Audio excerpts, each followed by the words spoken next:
Protecting our patients and our members, the importance of proper personal protective equipment during the COVID-19 pandemic.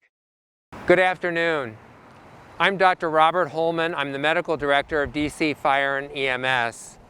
We're here to discuss how we protect our patients and our members, and if we can't protect ourselves, then it may put us in a position where we cannot help those that are counting on us when they need us. Not much is different than when our members arrive at the scene of a fire. There is still protective equipment that is required to be donned in those cases for the safety of our members. Since the beginning of the COVID-19 pandemic, and as it continues, our personnel have utilized additional personal protective equipment, or PPE, to provide the best protection possible for our patients and personnel. This plays a key role in preventing the further spread of COVID-19. The donning of this PPE may take a few additional minutes, but it's critical to provide proper patient care and the protection of our members. We want our customers to know that this is an absolute necessity and consistent with CDC guidelines and other best medical practices.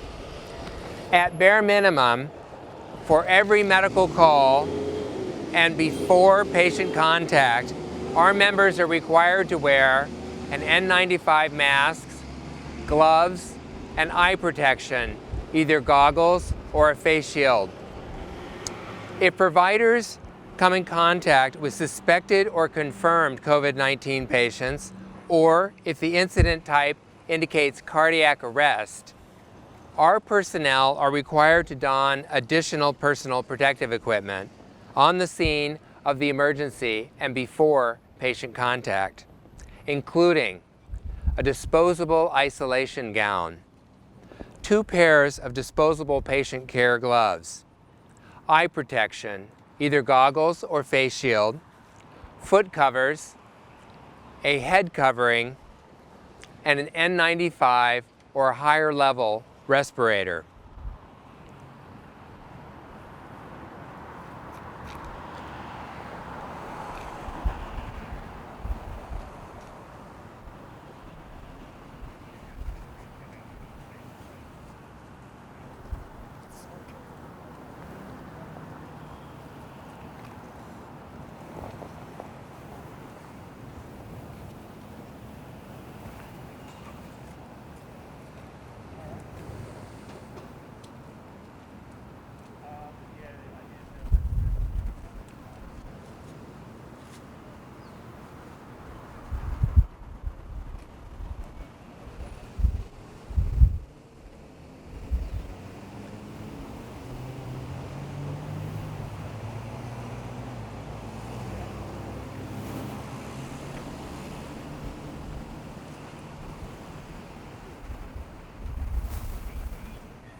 One 135 members of DC Fire and EMS have become infected with COVID-19 in the last few months.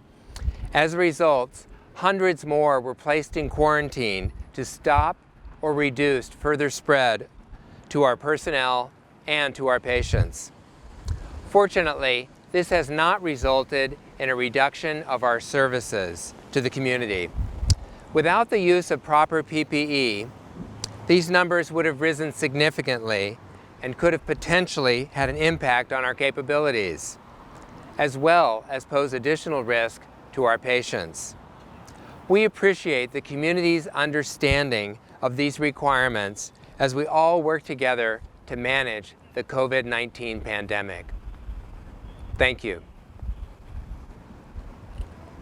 Are there further questions? Hi, Hi, Sam.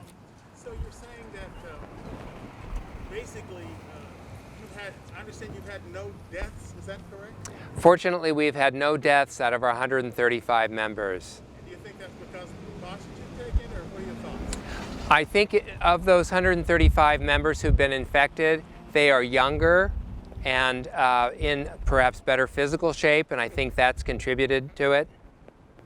I see. And in terms of the patients, so you feel that by doing this, you've protected a lot of the patients that you had to transport, etc.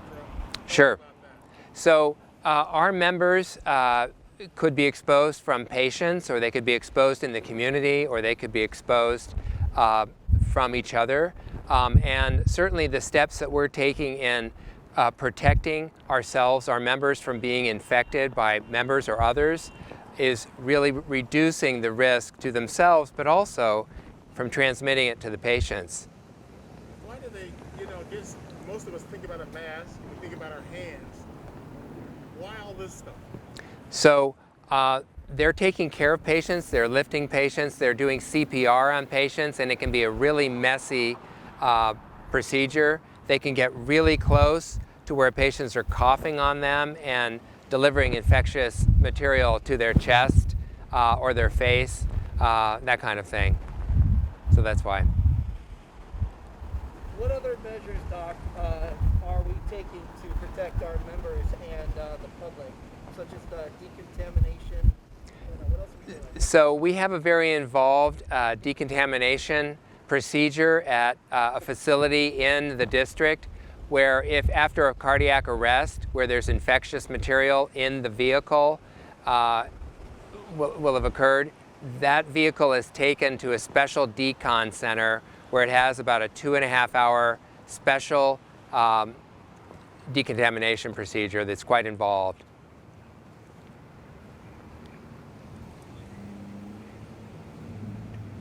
All right, thank you guys. Thank you very much.